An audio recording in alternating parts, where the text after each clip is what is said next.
Boldwood presents In at the Deep End, written by Hannah Lynn and read by Rosalind Steele.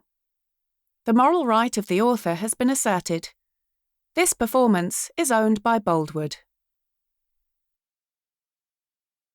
Chapter 1. 2 suitcases, umpteen plastic carrier bags, and an oversized rucksack lined the hallway. Fiona stood on her tiptoes, wrapped her arms around her son and squeezed. "Are you sure you don't mind us not coming?" she asked, releasing him and dropping down onto her heels. "I'd have to rearrange a few things, but if you give me half an hour to ring the office and send a few emails—" "Mum." Joseph placed his hand on her shoulders. "It's fine. I've got this. Everything's sorted. Dad'll drop me at the station and I'll get a taxi at the other end." "You're sure?" "Honestly. It's not like I'm going away forever." "Well, it feels like it is." Casting an eye around the hall, she was filled with a mixture of pride, excitement, and sadness. Her baby was all grown up and heading off to university. "You're sure you've got everything you need?" "I'm sure." I gave him a selection of pots and pans out of the kitchen, too. Stephen appeared on the stairs, and a couple of pieces of crockery and cutlery to take with him. "You did?" She turned, a frown crossing her eyebrows. "Which ones? Plates, that is. Nothing that was part of a set?" "I don't think so. They were on their own." "Well, can I check before you take them? I don't want to be left with a mismatched dinner service the next time we have people round to eat." Leaving her son, she crossed the hall into the dining room, where more bags overflowed. "Which one did you pack them in?" she asked, to neither of the men in particular. "Oh, I can't remember," Joseph replied. "One of these rucksacks, I think." Crouching down, she tugged at the zip of a red holdall. "This one?" "Maybe." "Fiona, is that really necessary right now?" Stephen's frown was almost a mirror image of hers. "We need to get going." "Is it necessary to check that we haven't sent him off to university with part of my mother's Anna Weatherly dinner set?" "Yes." "What colour were the plates he gave you?" She directed her question back to Joseph, while freeing the zip from whatever it had been caught on. "Yellow, maybe, or blue?" "Fiona, please, I didn't give him your mother's china." "I thought you said you couldn't remember what it looked like." "I know what your mother's Anna Weatherly looks like, and it hasn't come out of the cupboard in over a year." The condescending edge to his tone rankled with her. "We used it the last time Cat and Paul came over for dinner," she corrected him. "Which was over a year ago." Stephen fixed his eyes on hers. She raced through her memory, trying to recall the date. It was so frustrating when he did this, pushed a point so far, especially when he was almost certainly wrong. And now she had to come across as the pedantic one. "No." She pointed a finger at him, with the smug satisfaction that came with always being right. "Your birthday. 8 months ago. We always use it on our birthdays." "Not last year," Stephen replied, his face impassive. "I had to head to Swansea and you had a conference to set up, remember?" "And I ordered Chinese and you got pissed off at all the mess I left," Joseph added, obviously feeling the need to join in. The memory clicked into her mind. "Of course you did." How could she have forgotten? She'd arrived back home, after 18 hours out of the house, feet throbbing, head pounding, and desperate for a glass of wine. What she'd found, in her exhausted state, was an entire worktop covered in congealing patches of sweet and sour sauce, with fried rice strewn everywhere and a general smell of grease in the air. By the time she'd cleaned up and taken a shower to remove the stench of soy sauce and general grime of the day, it had been nearly 3 a.m. "And now, someone else will have to deal with your mess," she grinned. So, definitely no Anna Weatherly involved then, Stephen said, the smallest of smirks playing on his lips. Now, we have to get going. I do have a job to get to, you know. If you'd rather I took him. No, it's fine. I already said it's fine. I've got something I need to sort out anyway. The clock in the hall ticked loudly, as if to remind them that time was passing. With a long sigh, she pouted, rubbed her temples, then smiled. I guess it's a good job we're going away next week. She placed her hand on her husband's arm. We probably both need the break. After seeing her smile fleetingly reciprocated by her husband, she turned back to Joseph. Are you sure you don't want to come with us? It's Belgium, chocolate, and a spa hotel. It wouldn't be too late to get you a room. And Miss Freshers' Week? He raised his eyebrows. No chance. It's fine. Just bring back a load of chocolate for when I come home with my washing. It was her turn to raise an eyebrow. If you think I'm still doing that, you've got me confused with someone else's mother. Joseph laughed and looped an arm around her shoulders. How did you grow up so fast? She asked, causing him to laugh again. He had such a sweet laugh, the same as he'd had as a child, only deeper. It felt like only a week ago they'd been on holiday in the Seychelles, digging giant holes in the sand for him to bury himself in. And now he was towering over her, making her feel both incredibly small and incredibly old at the same time. Right, that's enough sentimentality for one day. She blinked herself out of the moment. You'll miss your train, and your dad and I have got work. I'll check the plates when I get there, he said, his arm still around her. I'll bring anything I shouldn't have back with me next time I'm home. Nodding mutely, Fiona wrapped her arms around her son and breathed him in for one last time. He hadn't even left, yet the house already felt emptier, as if part of its soul inhabited his belongings, and now he was taking it with him. Oh, you're going to have so much fun, she said. Just stay safe and work hard. I know. And it's going to be quiet around here, she added. It is, Stephen agreed, standing back and observing his son and wife. It's going to be very quiet indeed. The office was a comfortable 6 tube stops away, with no line changes involved. It was a little further out of central London than she would have liked, but what she'd lost in location, she'd more than made up for in space. And despite being only a 2-woman operation, space was paramount. Space and style. It had taken more than a few tries to get the ambience just right, and of course it all needed updating every couple of years to ensure it didn't start to look tired. But right now, Omnivents, Fiona's high-end events planning company, was at the top of its game. A large silver name plaque greeted clients at the entrance, and inside, a small table offered goodies, ranging from retro sweets to French macarons, depending on who they were expecting that day.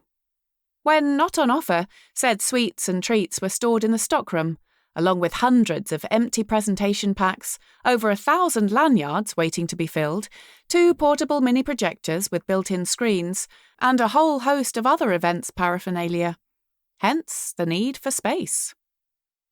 On a second small table, wooden diffusers heated essential oils, spilling citrus and lavender scents into the air, obscuring the unwanted smells that filtered through from the Lebanese restaurant downstairs.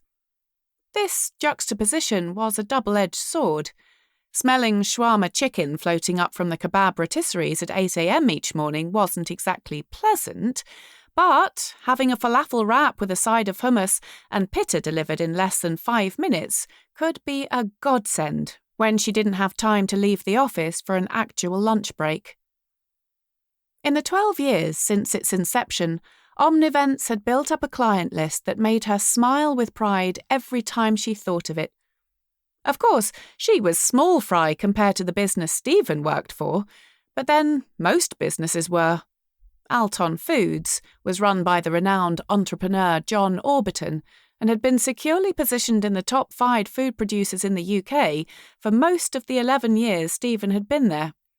But, unlike her husband, who was at the beck and call of his boss 24 hours a day, Fiona answered to no one but herself. Omnivents was entirely her own. During those years, it had gone through more than one reinvention. Back when she'd first started, she had taken any job she could get her hands on. Sweet 16 parties, book launches, not to mention weddings. God, she'd had fun with those weddings. But somewhere along the road, despite the high society christenings and elaborate 21sts, she'd carved out a particular name for herself as the go-to person for bespoke, high-end corporate events. Now, some of the biggest names in marketing and business used her when it came to launches, Christmas parties, charity galas, and, most of all, seminars. Companies, she had discovered, liked nothing more than holding seminars. "Soon you'll be earning more money than me," Stephen had joked a couple of years back. He'd only said it in passing, but, to her, it had become a target to aim at, particularly after one of his own company events led to her scoring 3 new clients.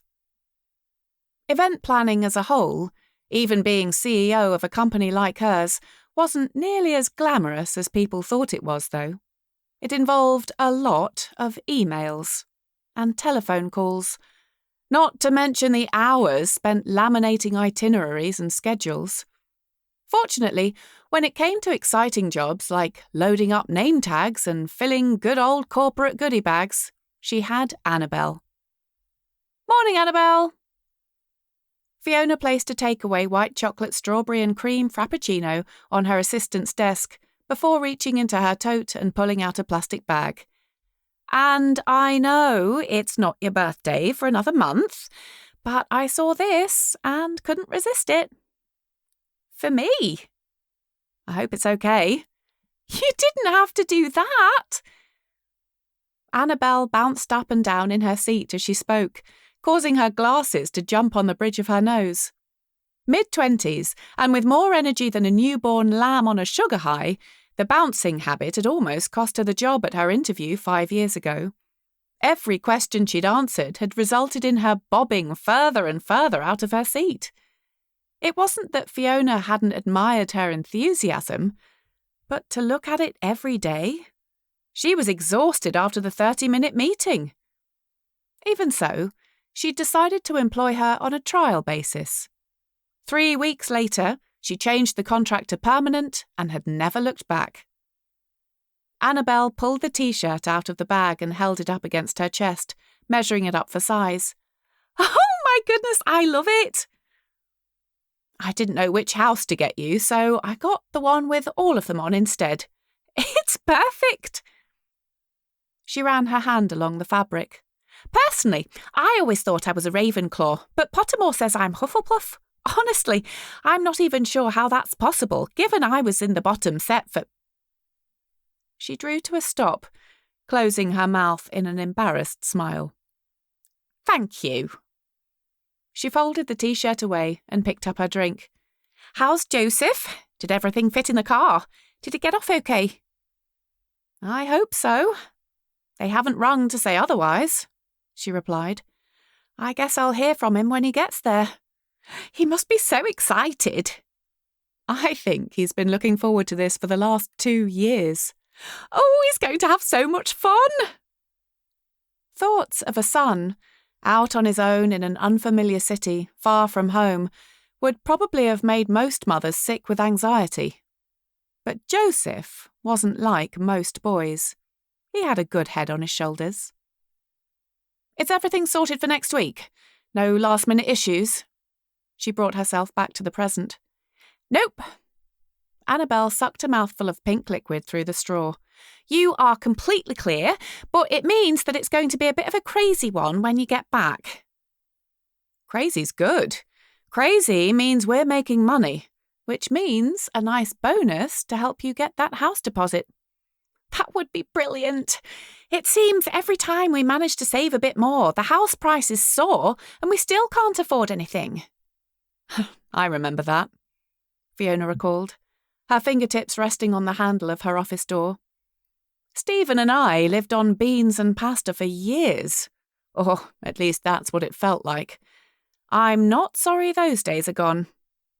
"And now you're about to head off and celebrate your 20th wedding anniversary. It's so exciting. Oh!" Another little jump.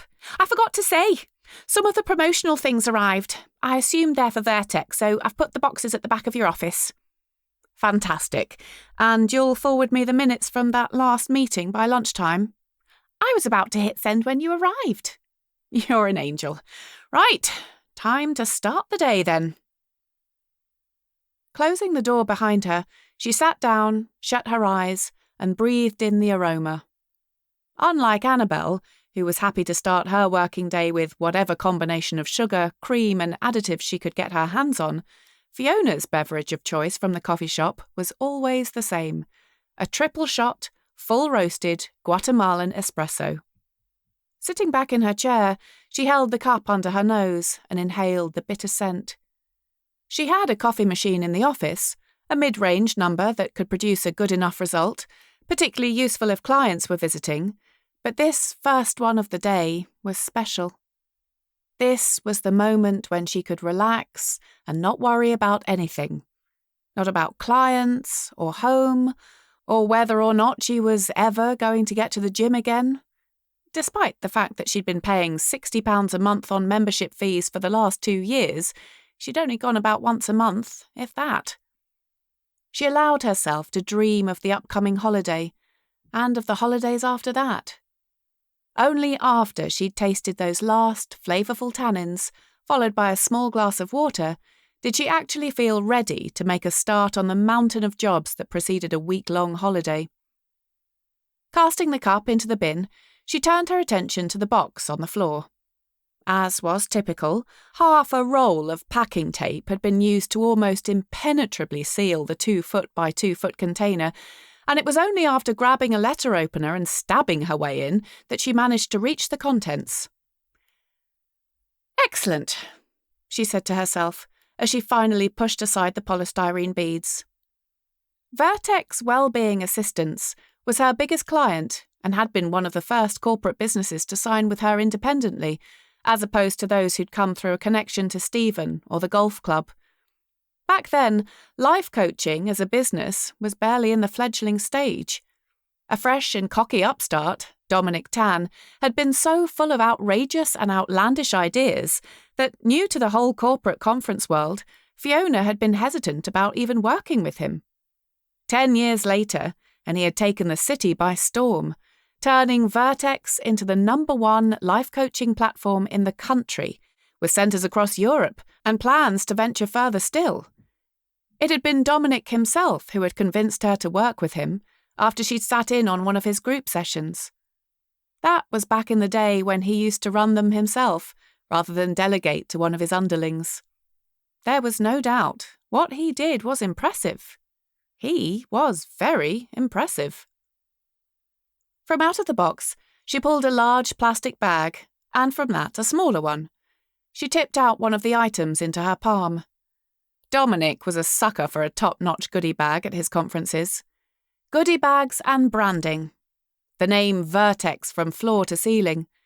He wanted people to leave his events unable to forget the name, and she knew just how to make that happen.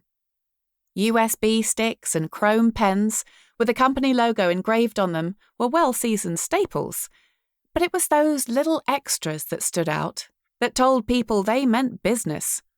For example, baseball caps in summer and branded gloves in winter, flight socks or good quality eye masks, if not both, if people had come in by plane. Mugs tended to get left behind, as did water bottles, but she had yet to see anyone turn down a stylish hoodie or portable charger. Better still, electronics kits, with adapters and cables added into the mix. She'd learnt the importance of quirky items too, like customised puzzle cubes. A marketing marvel, in her opinion. After all, you weren't likely to forget the name of a company after spending 4 hours attempting to reassemble its logo on 6 different faces. "Go for it," Dominic had said when she'd run the idea past him. "And make sure the brand's clear. Classy and clear. The brand is what sells us now, remember?" "I'll send you through a prototype when it arrives," she'd said. "And don't worry, it's the only gimmicky thing. The conference is going to blow them away." "I trust you," he assured her. And go for it she had. With only 3 weeks until the big day, things were starting to come together. This was her favourite part, when all her ideas fell into place. She pulled off the wrapping paper and turned it over in her hand. Shit! After the discovery of the mislabelled puzzle cube, the entire morning was lost searching for emails she'd sent months ago and then on the phone. It says Vortex on them. She spat down the line. The company name is Vertex. Vert, and then a capital X. Vortex sounds like they're going to send you spinning into a whirlpool of misery. "Annabelle," she called out, "please can you send me all the correspondence we've had on this? I wrote that order form myself, and I know it said Vertex." "Coming through now." "Great. And can you dig out the contact and see who's in charge there? This is why I hate dealing with salespeople." The salesperson she was talking about was still on the line and could undoubtedly hear what she was saying. That was half the point. By the time it was sorted, the company was going to expedite the new correct order at no extra cost, given that, as she already knew, the error was theirs. Lunchtime had been and gone. Her head was buzzing from the caffeine Annabelle had dutifully supplied her with, and despite the fact that she had, for the first time in years, indulged in a family breakfast that morning to mark Joseph's departure, her stomach was growling incessantly. "Shawarma wrap it is, then," she said to herself. 6 hours later, the sky had adopted a dusky pink hue. Dropping her bag to the ground, she turned her key in the front door and let herself into the house. Another emergency had come up only minutes after her wrap arrived, meaning that when she finally got around to eating, all that was left was a half-disintegrated piece of bread, some drastically wilted lettuce, and a few pieces of cold, hardened chicken. As such, she'd taken 1 bite before dropping the whole thing in the bin. "Stephen?" she called, kicking off her shoes. She hung up her coat and headed to the kitchen. He was sitting at the counter, drink in hand. "You're home? God, I need a drink." She took a can of tonic from the fridge, cracked it open, and swigged a mouthful before pouring the rest into a tall glass and topping it up with a generous measure of gin. She took a long gulp. Christ, I needed that. "So," he said, watching her, "aren't you going to ask how my day went?" She finished another mouthful. "I assumed you'd have messaged if there'd been any problems." "What about Joseph? Have you called him?" Removing the glass from her lips, she frowned at him. "What's wrong with you today?" "Nothing. Nothing's wrong. I just thought you might want to find out how our son was on his first day away from home." "It's not his first day away from home, and, like he said, he'll probably be back again next weekend with his washing. Anyway, I was going to ring him later." Rolling her eyes, she headed back to the fridge, which, being a Friday, was devoid of anything that could be assembled into a meal. She took out her phone, began to browse Deliveroo, and was about to make the suggestion of Thai when her gaze fell on 2 large suitcases. "Did you pack for me?" she asked, suddenly realising that job had been on her to-do list all week. "You didn't have to do that. When did you find the time? I was going to check the weather anyway. You know I prefer to sort things out myself." "I didn't pack for you." "You didn't?" It took her a few seconds for her to think of another explanation. "Shit," she said. "Have you rung Joseph? Does he know he's forgotten them?" Her question was met with silence. "Stephen, did you hear me? Does Joseph know he left these behind?" "They're not Joseph's bags," he replied. She shook her head, confused. "What do you mean they're not his bags?" "They're mine." She shook her head again and went back to her phone. "That's ridiculous, Stephen. We're only going for a week, and we'll probably spend most of the time in the spa anyway. Why don't you take them back upstairs and see if there's something you can get rid of?" Her suggestion was met with more silence, which hung there ominously. "Stephen, did you hear what I said?" With jaw clenched, he finally lifted his head and looked at her. "They're not for the holiday, Fiona. I'm not going to Brussels.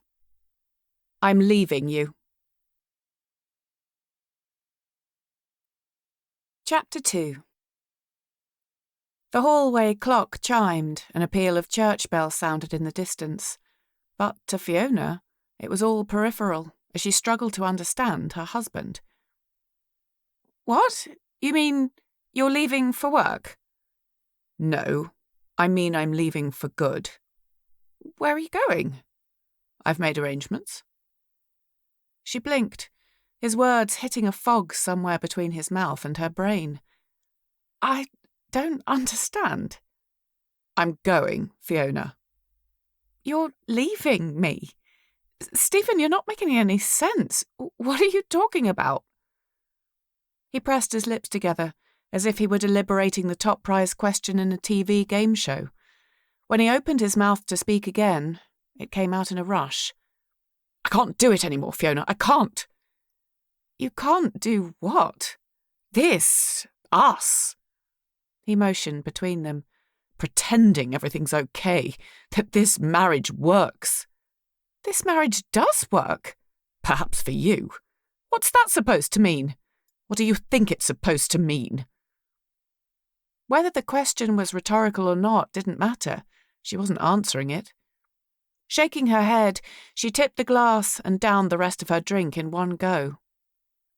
"You can't honestly kid yourself you like this, can you?" he questioned. "We never see each other. We're like ships in the night, traversing entirely different bloody oceans." "Because we're busy. We?" She pointed back and forth between the two of them to ensure absolute clarity. "We are busy people." Putting her glass down, she crossed the kitchen and sank onto the stool beside him. They'd had fights before, plenty of them. Almost always at a time when one or both of them had an important deadline coming up. That was it. There was something she'd missed. A conference, a big presentation, maybe a new line launch. It would be something she'd forgotten about, although she thought she'd checked both their schedules pretty carefully before booking the holiday. "We're just tired, Stephen, that's all. It's been so busy lately, what with Joseph going off and you and me overloaded at work. It's not a surprise we're exhausted." "I'm tired of being tired." He lowered his eyes to the counter. She looked at the face she knew so well. The pitted marks from childhood chicken pox, the scar above his eyebrow where he'd walked into a cupboard door after a rugby team night out. She knew every inch of it. Yet now there was a greyness to his skin. "You'll see," she said, brushing her hand across the scar. "After the holiday, after some time together, things will seem better." "And then what?" His eyes came back up to meet hers. "There's no spark anymore. No fun. If we're not at work, then we're sitting in the living room on our computers, hardly even speaking to one another, pretending that's what normal couples do." "That is what normal couples do." She clenched and unclenched her fists.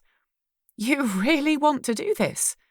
After all we've been through, you really want to tear this family apart?" "Joseph gets it. He understands." The words took a moment to register. Joseph knows. Her voice was barely audible. "Joseph knew that you were going to do this." A look, somewhere between shame and determination, crossed his face. "I spoke to him on the way to the station." "You did what?" Her hands went to her head, her fingernails gripping her scalp as she tried to make sense of what she was hearing. "He understands," he repeated. "He knows what it's been like." What it's been like? Am I missing something here? Have I been living in some parallel universe? Because from where I'm standing, life looks pretty damn good for us. "Fiona, the house? The cars? You're delusional. You have to be." Trembling with a mixture of fury and disbelief, she paced from one side of the room to the other. "After everything we've done together, the life we've had, all the places we've been together." Her mind came back to the present. "We're going away tomorrow. Everything's booked. I've taken time off work. It's our anniversary, for Christ's sake. It's our 20th anniversary." For the first time, his face showed a modicum of sympathy. "I thought it would be best to do it now. Give you a week away from people, so you didn't have the pressure of going into work." "Oh, how very thoughtful of you," she spat, staring at her husband as he fiddled with the strap of his watch, light reflecting off the glass. "Where did you get that?" she asked. "What?" "Where did you get that watch? What happened to the one with the leather strap I bought you last Christmas, the Patek Philippe? Why are you wearing that?" Stephen pulled his jacket cuff down.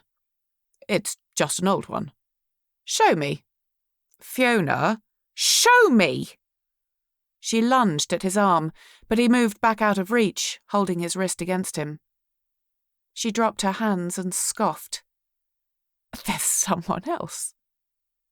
She could feel the bile rise in her throat. "You've met someone."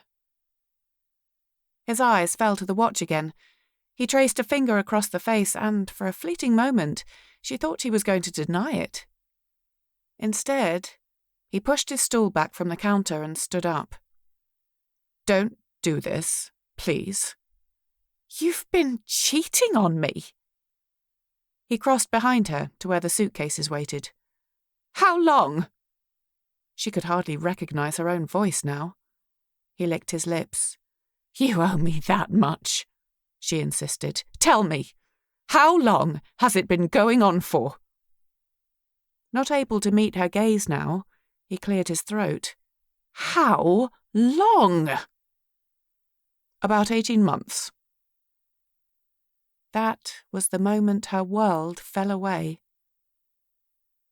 There had been a time in her life when she'd been a crier. Happy tears, sad tears. Any emotional situation would elicit the same response. As a child, always erupting into floods at the slightest hint of reproach or injustice. When puberty hit, it had only become worse, earning her the label of over-emotional or unsettled. And while at university she'd got a slightly better grip on things, any form of confrontation would have her staring at the ceiling, desperately trying to blink away the tears before their escape ruined any chance she had of being taken seriously. Then her mother got dementia. When the person she'd loved and held dearest started calling her the most despicable and spiteful names under the sun, it became remarkably easy to ignore the unkind words of others. The cutting remarks from bitchy women or misogynistic men that she'd had to put up with in her first job were nothing compared to the blows her mother would deal out week after week. She became immune to it all. After a while, she didn't even bother thinking up witty retorts to fire back. When she moved on to her next position, she quickly got herself the reputation of someone efficient and no-nonsense, a hard-ass. Stephen knew the truth, of course. He had never witnessed the blubbering wreck she could once be reduced to, but she told him about it. On their wedding day, she had smiled through, calm and poised, without the slightest risk of ruining her mascara. Only at the arrival of Joseph had she felt that familiar prickling in her eyes. Even now, desperately wishing she could find a way of showing Stephen how he had ripped out her heart and squeezed it to a pulp in front of her, all she actually said was, "I think you need to go." The next morning, Fiona packed a suitcase. It was probably a sensible thing to do, to escape a place that was full of memories, where they'd met, their first house, the roads they'd walked down so often, fingers intertwined, as they'd made time in their busy schedules to grab a hurried lunch together. Getting out of the city would be the best idea, Stephen had advised her before he left. In the end, that was the very reason she found herself standing on the train platform, watching the 12:02 pull away without her. Stephen didn't get to choose how she behaved anymore, she thought, as people jostled around her. Not while he was behaving like this. That wasn't how it worked. Grabbing her bag, she marched outside to a waiting taxi, pulled out her phone, and called the one person she knew she could face talking to. Fucking prick! Holly had always had a way with words. "I'm going to be half an hour. Is that okay? I'll come to you." "I've got some work I can do," Fiona told her, having recounted the tale of the previous evening. "It's probably best if I'm on my own for a bit." "Like fuck it is," Holly replied. "Only if you're sure." "I'll be half an hour." An hour and a quarter later, her best friend of nearly 30 years was at the door with a bottle of gin and 2 tubs of ice cream. Fiona smiled. "I guess you'd better come in." "So, do you know who this other woman is?" Holly asked, topping up Fiona's glass yet again. They were in the living room, where she and Stephen used to sit companionably, she'd thought, working on their laptops. It had always been her favourite room in the house, with its big bay windows and restored stone fireplace. She wished they'd found a better way of disguising the enormous television, though. After all, it wasn't like they ever watched it. "Though maybe it isn't another woman," Holly continued thoughtfully. "You know, I always thought he was far too eager to please that boss of his." "John Orbiton? Is that him? The one he's always on the phone to? Maybe he's lured Stephen with a promise of a lifetime of free yogurts and frozen food. You know how he loves his yogurt. God, imagine them smearing it all over each other's hairy chests." She shuddered, and Fiona let out a snort of laughter. "I don't think it's him," she said, swallowing a mouthful of gin and tonic, and trying to banish the image of her husband and John Orbiton wallowing together in a tub of Alton organic yogurt. "Though, I wish I knew who it was. I swear I've been racking my brains. I know a new partner moved into the firm last year." "He's always been a bit power-crazed," Holly added. "And his old secretary left to go to law school." "The new secretary? No! Oh, could you get any more cliched?" "But then I keep wondering if it's someone we'd know, like a friend. Remember Judith slept with Catherine's husband that time?" "Yes, but Judith smells of Olbus oil. Stephen wouldn't go for that." "Well, he did go for someone." Their imaginations wandered as they sipped their drinks. Smacking her lips, Fiona moved for the bottle again. She'd decided to abandon the tonic. It was only slowing down the inevitable. She needed to get drunk, inebriated to the point where she couldn't remember her address or her age or the fact that her husband had been sleeping with another woman for a year and a half. However, with drunkenness came the inevitable hangover. At 46, she considered herself well past the age of coping with that. Her thoughts drifted back to Stephen's bit on the side. She'd probably be too young to suffer a proper hangover. The sort that had you laid up in bed for 48 hours, craving salt and vinegar crisps and Diet Coke, and wincing at any sound above 0.4 decibels. 18 months.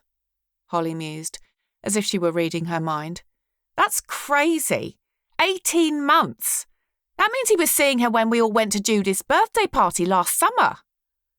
Uh-huh. She had now abandoned the gin for a bottle of sparkling water. And when we all went to Circus 21 for breakfast, and when we took Joseph to his leaving ball and to pick up his A-level results, not to mention the Alton Christmas party, and the massive fundraiser we threw for Stand Up to Steroids, or whatever that charity was called. I just can't believe I wouldn't have seen it, you know? You'd have thought I'd have spotted something was up, some sign that things were amiss.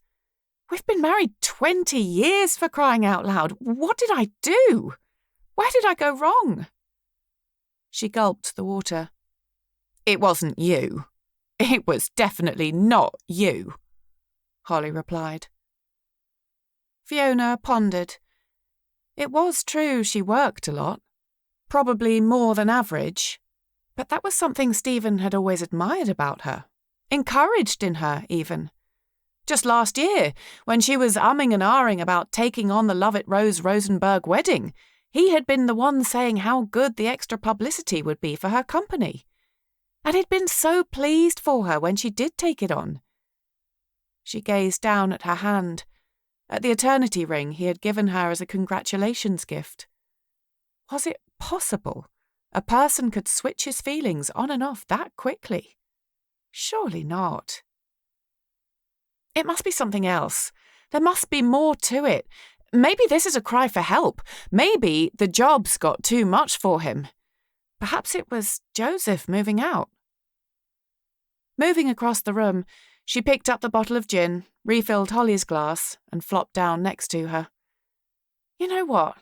The more I think about it, the more that's what it has to be.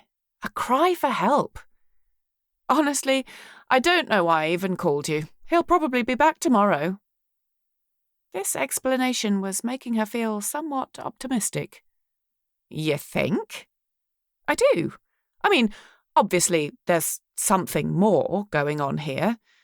Maybe he's had a bit of fun sneaking around with someone, but I know Stephen. Whatever this thing is, he's going to realise he needs me by his side for support. He'll be back within a week. Sooner, I expect. Feeling more assured, she stood up from the sofa. Do you want to stay the night? She asked. The spare room's all made up. It'd save you having to get a cab. Holly yawned, covering her mouth for only a fraction of a second before it ended. Actually, if you're okay, I should really head home. I've got a ton of deadlines next week. Then, as an afterthought, she added, But I can stay if you need the company. Oh, don't be silly, Fiona replied, collecting up the empties for the dishwasher. Go home. Get some sleep. But I'll see you tomorrow, or Monday. You really don't have to mollycoddle me. It's not mollycoddling. It's called being a good friend. Besides, if you're not busy with work or Stephen this week, it means we might actually be able to spend some time together. Fiona yawned now, breaking into a grateful smile partway through. Well, in that case, how can I say no? As the front door closed, a hush fell on the house. He'll be back, she said to herself. Just you wait and see. Chapter 3. She had never really thought about how she would handle an existential crisis. Her father had been a drinker. He'd been that way before her mother died and only got worse afterwards.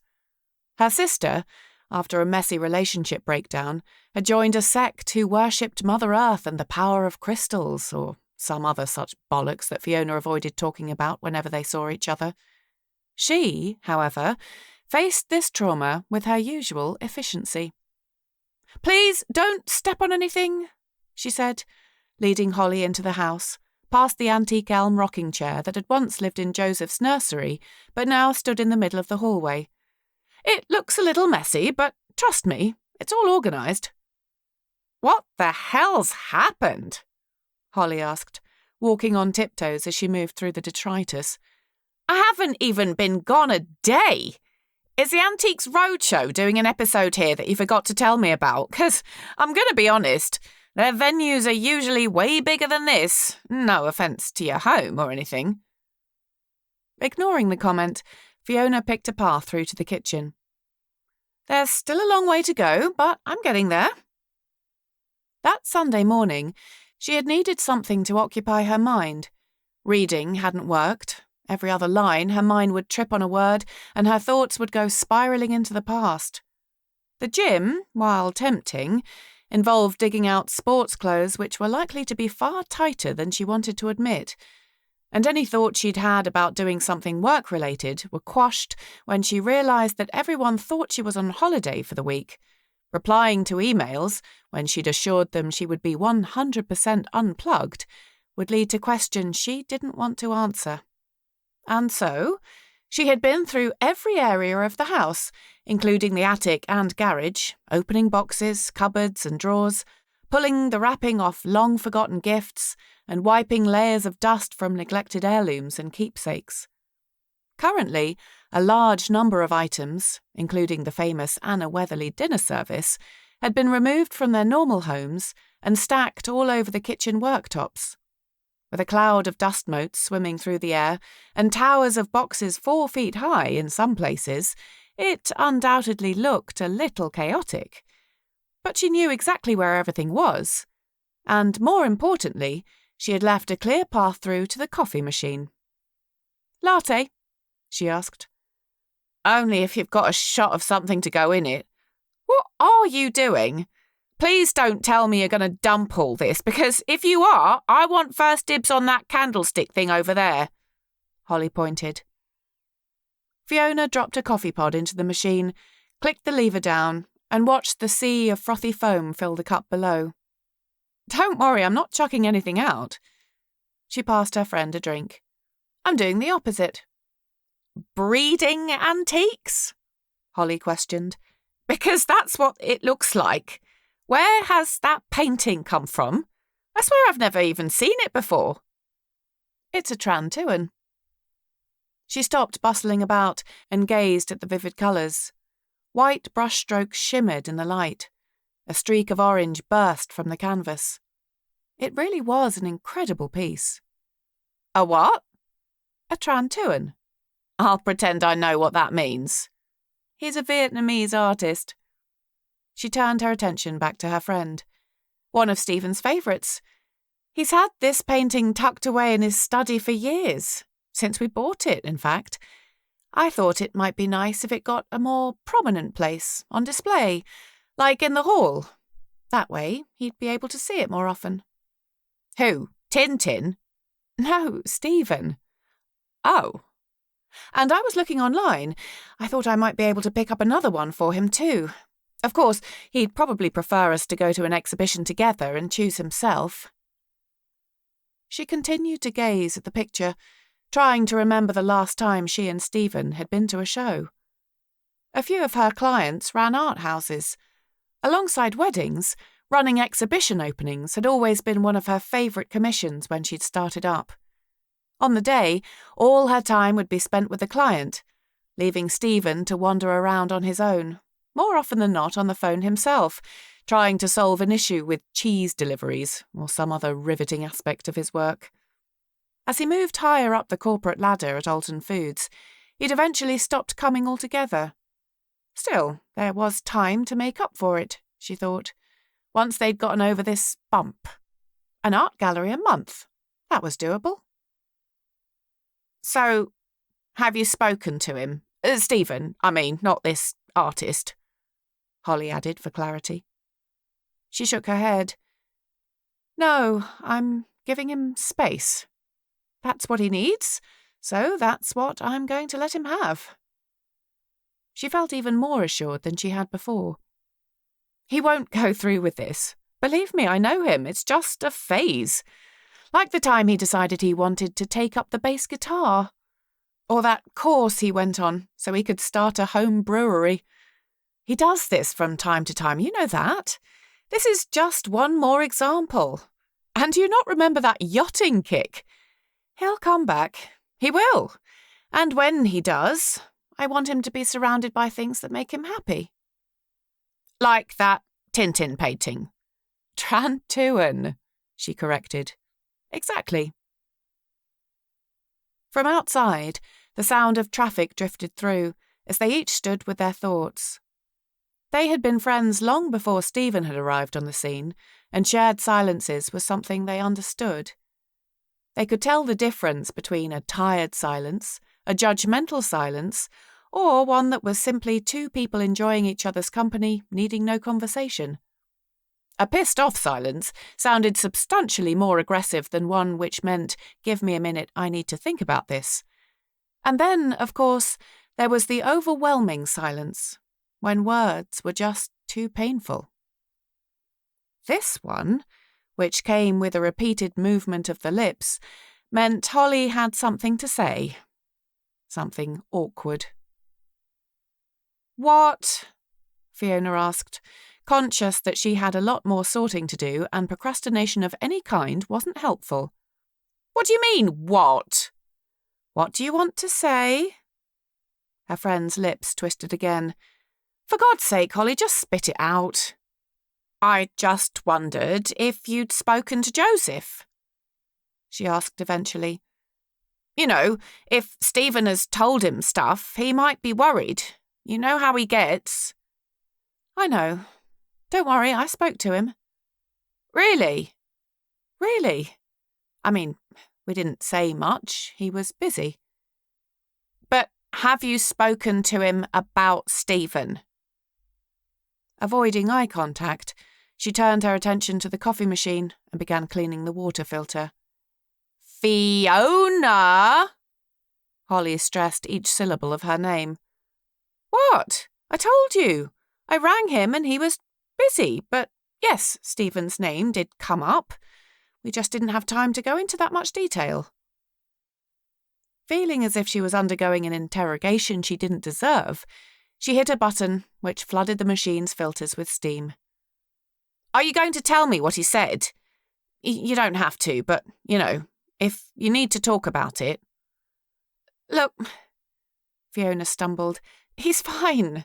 We're all fine. Like I said, he was busy. Cooking, if you must know." It had been nearly midday when she had finally plucked up the courage to ring her son for the first time since he'd left. She'd already felt guilty about her lack of communication, putting her own needs for solitude above his to hear from home, although she consoled herself with the fact that if he'd needed to speak to her, he would surely have rung. As it was, he'd answered immediately. "Hey, Mum, I'm in the kitchen at the moment. I'm doing a Sunday roast for everyone. Can I ring you as soon as I'm done? Would that be okay? Maybe a couple of hours?" "Oh, you're cooking. A roast for people? Wow, that's a good way to make yourself some friends." He had never been one for phone calls, but still, the abruptness had taken her aback. "That's what I figured." She could see his grin at the other end of the line.